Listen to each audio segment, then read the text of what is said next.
Hey everybody, Maddox here and welcome back to Pokehistorian.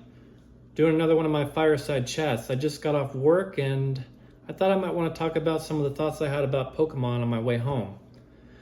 So I just beat Pokemon Scarlet and Violet about a week ago, and I wanted to discuss particularly the connection between playing the Pokemon video games and collecting the cards, and how important it really is to have the synergy between those two things. So to go back, what I'd normally done in the past is I would play the Pokemon games first when they came out. So I did that for Sword and Shield, X and Y, Sun and Moon, all those games going back to Red and Blue. And then I would collect the cards.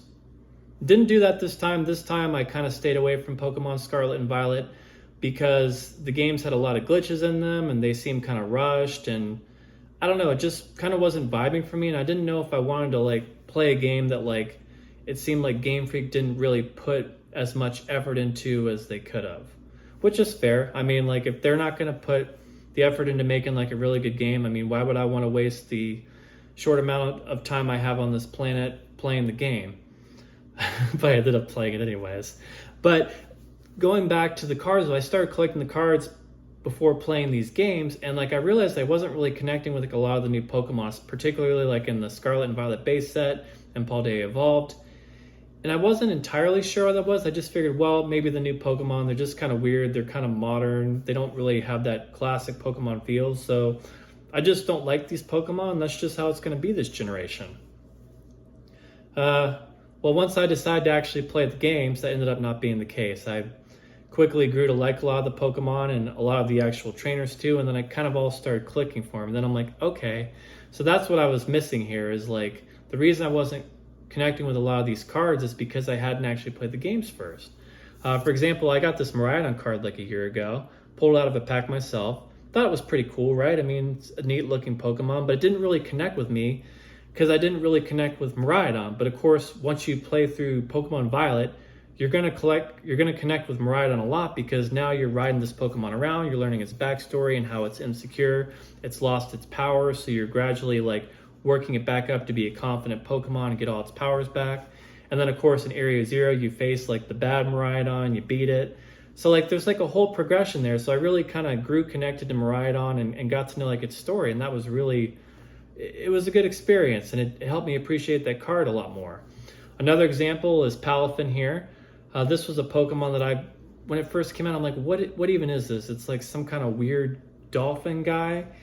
And then when I played the game and I caught myself a Finizen and evolved it, I realized okay, this is actually kind of a cool Pokemon because I got to know it and its personality. And basically, if you play the game, you send out Palafin, it's a nonchalant dolphin, but as soon as you call it back and send out another Pokemon, and then Palafin comes back in later, it's in its superhero outfit. So it's like a superhero dolphin, and it's like a secret identity type situation, like Superman or something. And I really thought that was a fun mechanic. It was really cool, and it helped me appreciate the Pokemon a lot more. And that's something I wouldn't have gotten if I hadn't played the games. And probably the best example of this, though, I think actually came when I played the Teal Mask DLC and the Hidden Treasure of Area Zero DLC.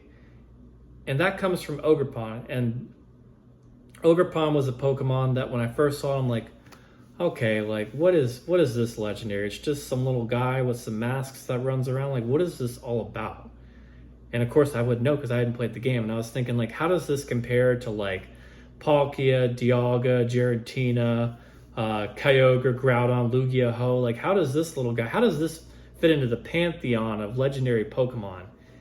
And it's definitely not on the same caliber of epicness as those ones. But once I got to see the story of Ogerpon and the Teal Mask DLC and how it was basically not accepted in the village, and it would wear the masks with its trainer so it could fit in and get around the village and feel like it actually was a part of the community.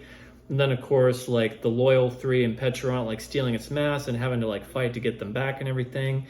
And then it was framed as the bad guy in the lore of the Kitakami region.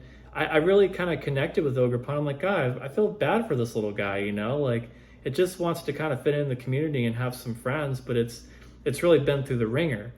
So then after I played the Teal Mask DLC, I found myself getting the Ogerpon cards from Twilight Masquerade. And I really appreciate these cards a lot now too, because I know what these masks are and how important they are to Ogerpon. And I wouldn't have had that if I hadn't played the game. And like, you know, some of the characters too, I think of like Kieran and Carmine. I was thinking like, who are these like random trainers? Like, why are they, you know, in this Twilight Masquerade set? Like, what's their deal? But then like once I played through that and Hidden Treasure of Area Zero, and I got to hear and understand the dynamics of their relationship as a brother and sister, how Carmine kind of pushed Kieran around, and then, you know, Kieran got jealous of you and your relationship with Ogrepon, so he became the super powerful trainer you had to beat. I really kind of grew to appreciate those characters. Now I'm considering picking up cards about those characters too, just because like I like that part of the story and I enjoyed those characters.